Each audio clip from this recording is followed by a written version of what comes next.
అయితే పల్నాడు జిల్లా వినుకొండ నియోజకవర్గంలో ఒక దారుణమైన సంఘటన చోటు చేసుకుంది.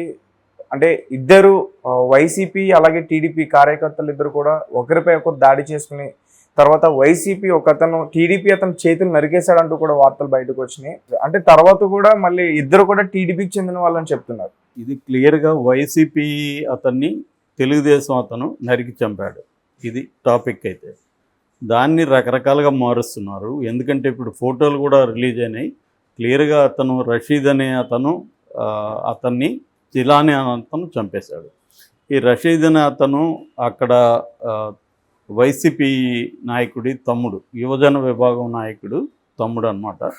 ఈ జిలానీ ఏమో ఎస్కే జానీ అని అక్కడ తెలుగుదేశం యూత్ నాయకుడు వాళ్ళ తమ్ముడు. సో ఇది అందరికీ లోకల్గా నేను మాట్లాడాను. యాక్చువల్గా అది అందరికీ తెలుసు అక్కడ. కానీ తెలుగుదేశం మీడియా దీన్ని ఎలా ప్రొజెక్ట్ చేస్తుందంటే ఇద్దరు వైసీపీ వాళ్ళేనే ఆంధ్రజ్యోతి రాసింది ఆల్రెడీ. సో ఇద్దరు మిత్రులే, వైసీపీ వాళ్ళే ఇద్దరు అని రాసింది. దాంతో ఫోటోలు కూడా వైసీపీ వాళ్ళు రిలీజ్ చేశారు. ఇతను తెలుగుదేశంతో ఈవెన్ లోకేష్ బర్త్డే పార్టీలో కూడా తను యాక్టివ్గా పార్టిసిపేట్ చేశాడు చంపిన అతను. సో క్లియర్గా అది తెలుగుదేశం వాళ్ళు వైసీపీ అతన్ని చంపారు. దాంట్లో ఏమీ ఇది లేదు. కానీ మామూలుగానే మనకి తెలుసు తెలుగుదేశం మీడియా ఎలా ఉంటుందంటే తెలుగుదేశం వాళ్ళకంటే ముందు ఉంటుంది కాపాడే విషయంలో. సో అలాగా చేశారు. నిజానికి ఇదేమీ కొత్త ఇప్పుడే జరిగిన హత్య కాదు. ఈ 40 రోజుల్లో దాదాపు హత్యలే 31 హత్యలు చేశారు తెలుగుదేశం వాళ్ళు, వైసీపీ వాళ్ళు. హత్యా ప్రయత్నాలు 300 చేశారు. ఇక ఆత్మహత్యలు, వీళ్ళకి భయపడి ఆత్మహత్య చేసుకున్న వాళ్ళు 35 మంది ఉన్నారు. దాడులు దౌర్జన్యాలు 1050 లెక్కేశారు ఇప్పటివరకు. ఇక ప్రైవేట్ ఆస్తులు 560 ప్రైవేట్ ఆస్తులు రోజు జరుగుతూనే ఉన్నాయి. మనకు చాలా మీడియాలో కూడా వస్తున్నాయి. ఇక పబ్లిక్ ప్రాపర్టీస్ కూడా దాదాపు 49 పబ్లిక్ ప్రాపర్టీస్ ఈ 40 రోజుల్లో ధ్వంసమైనాయి తెలుగుదేశం కార్యకర్తలు చేసింది. అవి కాకుండా గ్రామాలు వదిలి వెళ్ళిపోయిన ఫ్యామిలీలు 2705 ఫ్యామిలీలు ఇప్పటి వరకు వెళ్ళిపోయారు. అందులో ఒక పల్నాడు ఏరియా నుంచి 1500 ఫ్యామిలీలు వెళ్ళిపోయినాయి. సో ఇది ఏంటంటే గతంలో వైసీపీ వాళ్ళు చేశారు కాబట్టి ఇప్పుడు రివెంజ్ స్టార్ట్ అయింది, అంతే తేడా ఇక్కడ. సో ఎవరు ఇక్కడ తక్కువ కాదు ఎక్కువ కాదు. గతంలో వైసీపీ వాళ్ళు తెలుగుదేశం వాళ్ళ మీద దాడులు చేశారు. ఇప్పుడు తెలుగుదేశం వాళ్ళు దాడులు చేసి భయంకరంగా వీళ్ళు ఇంకా ఆగలేదు. వైసీపీలన్నా చాలా లేటుగా మొదలైనవి. తెలుగుదేశంలో ఎలక్షన్ ముందు రోజు, ఎలక్షన్ రిజల్ట్ వచ్చిన రోజు నుంచే, అదే రోజు నైట్ నుంచే మొదలైనాయి. యాక్చువల్గా నిన్న కూడా నేను ఒక కేసు అటెండ్ అయినా.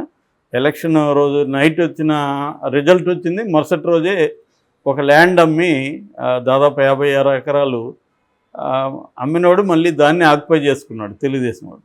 నిన్న కూడా పంచాయతీకి వెళ్ళాను నేను.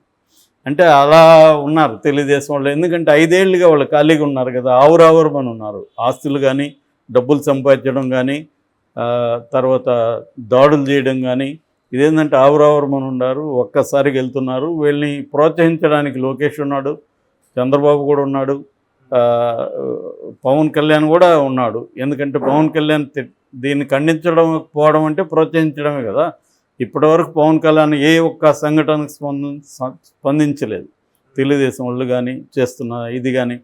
అట్లాగే ఈ 40 రోజుల్లో చూసుకుంటే మనకు బీభత్సమైన మామూలు ప్రజల మీద కూడా దాడులు, అత్యాచారాలు, చిన్నపిల్లల మీద మనం నంద్యాల సంఘటన చూసుకున్నాం. అది విచిత్రం. ఇప్పటి వరకు మొన్న 2 రోజుల ముందు మాత్రమే ఎవరు బాడీని ఎక్కడ వేశారని కనుపెట్టారు పోలీసులు.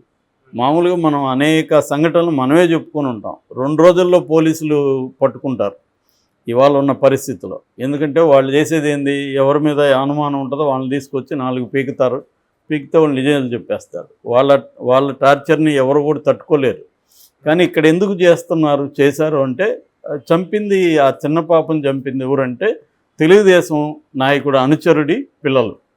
దానివల్లనే చాలా డెమోక్రటిక్గా వ్యవహరిస్తారు. తమకి సంబంధించిన వాళ్ళైతే కొట్టరు, చాలా డెమోక్రటిక్గా చట్టాన్ని ఫాలో అవుతారు. మనకు కూడా నీతి కూడా బోధిస్తారు అవసరమైతే పోలీసులు. మేము చట్ట ప్రకారం వెళ్తున్నామండి, ఎంక్వైరీ చేస్తున్నాం అంటారు. అదే వేరే వాళ్ళు అనుకో 2 గంటల్లోనే వాళ్ళని పట్టుకొచ్చి 4 కొట్టి నిజాలు రప్పించి చెప్పేస్తారు. ఇప్పటి వరకు కూడా ఆ డెడ్ బాడీ కనిపించలేదు. సో ఇలాగా చిత్తూరు జిల్లాలో ఏర్పేట దగ్గర ఒక 6 ఏళ్ల పిల్లని 65 ఏళ్ల అతను రేప్ చేశాడు. సో వీళ్ళు మొన్నటి వరకు ఈ కేసులంతా పవన్ కళ్యాణ్ విపరీతంగా మాట్లాడిన వ్యక్తే కదా, చంద్రబాబు విపరీతంగా మాట్లాడిన వ్యక్తే కదా. సో లోకేష్ అయితే ప్రతిదీ ఎర్ర బుక్లో రాసుకుంటున్నాడు కదా. మరి ఇవన్నీ ఎందుకు అతను ఇంకొక బ్లూ బుక్కో లేకపోతే ఎల్లో బుక్కో పెట్టి రాయాలి కదా లోకేష్ కూడా, తమ పాలనలో ఏం జరుగుతుందని.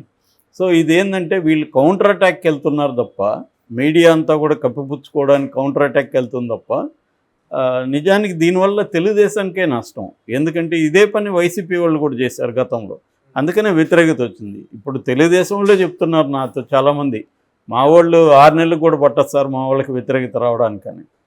అది వచ్చేస్తుంది. ఎందుకంటే ఈ స్థాయిలో అరాచకత్వం ప్రబలితే జనాలకి అందరికీ, ఇప్పుడు మనం మీడియా మ్యానిపులేట్ చేయొచ్చు కానీ లోకల్గా జరిగిన దగ్గర అయితే తెలుసు కదా ఎవరు చేశారని తెలియదా వాళ్ళకి.